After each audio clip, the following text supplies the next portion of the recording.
Hi, I'm Jen Starr, and I'm at Viva Decor in Germany, and I want to show you some quick mixed media techniques with modeling cream and Inka Gold. So what we're going to do is start out by blending some modeling cream colors. Now, modeling cream is a texture medium that you can use with a palette knife or a brush, texture tools. You can even use it just to get some random texture in the background. See, that one was bubbled with a heat gun, which I love. Look at that shine. Modeling cream also has mica in it, so it has that pearlescent look to it. So it's really pretty on its own, but you can also use it as a texture, as a base coat to paint over it also. So this part's already done, but see the modeled color in there? I use 3 different modeling cream colors. I have the dark blue, I have a pink color, and I have a cream. So we're going to use a canvas panel and a stencil for this one. And I'm going to lay my butterfly stencil down, but see how detailed this stencil is?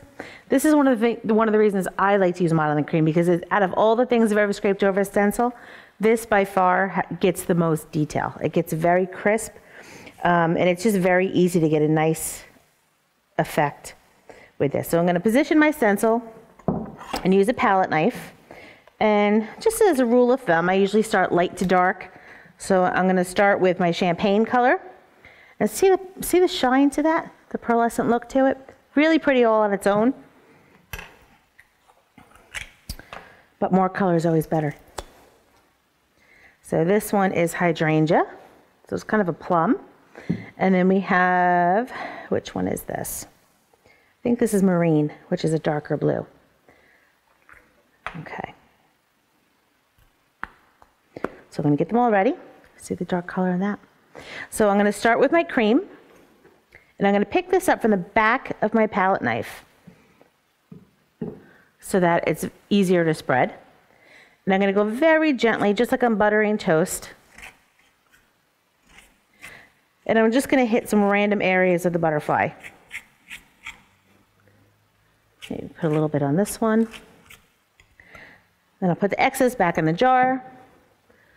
You can wipe it off if you want to. Sometimes I just go right into the next color. So I'll start with my next color, which is the hydrangea.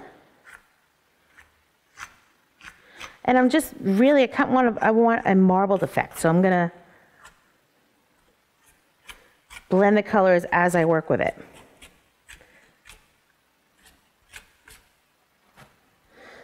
Okay, that one's back in, and then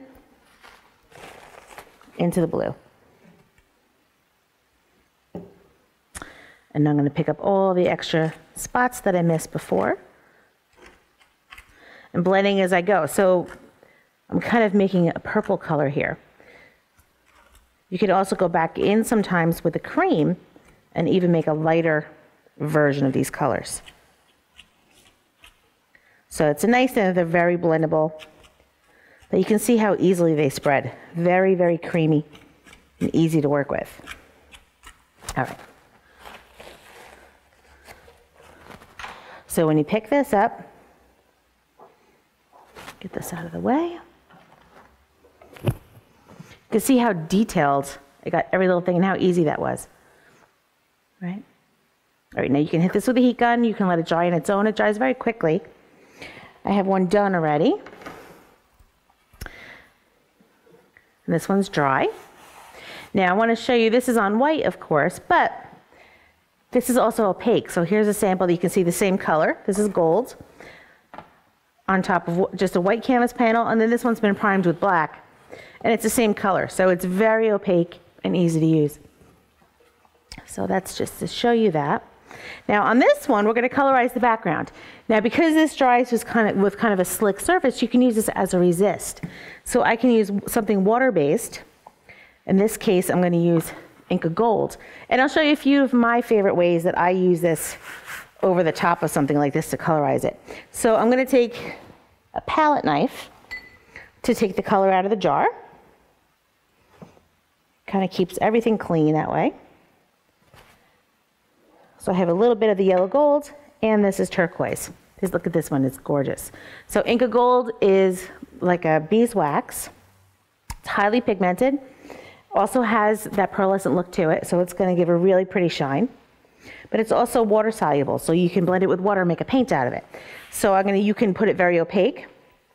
You can use it with a foam brush, you can use it with your finger, but I usually go in with the foam, and I may add this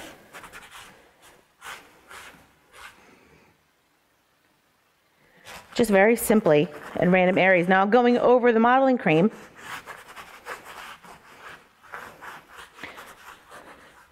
And you might say, oh, well, you just covered what you did. Now, the beauty of that is I can either spritz that with water and lighten that, or I can take a baby wipe and just hit the high spots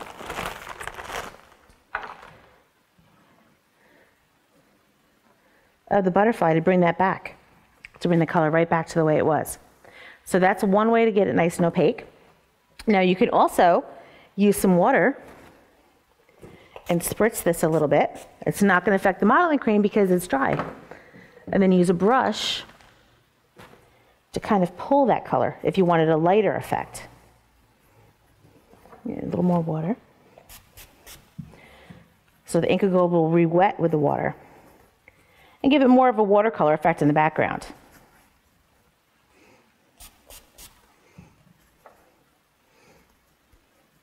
So really simple to do that way. Or now if you wanted to paint and you wanted a little more control, rather than just spritzing directly on here, you can also make a paint of this on the side. So I'm working on a silicone mat, and I spritzed a little bit of water on my Inka Gold, and now I have a paint this way as well. So I can go ahead and just paint this on directly as well. And it works the same way.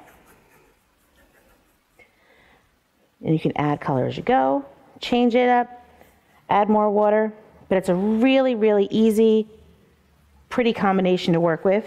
Modeling cream and Inka Gold is fabulous together. So there's our quick background. You could do this on an art journal page, you could do this on a scrapbook page or a card. This, like I said, this is just a canvas panel. And you can go crazy with this combination. So have fun, share this on YouTube with all your friends, and that's great. Make some art.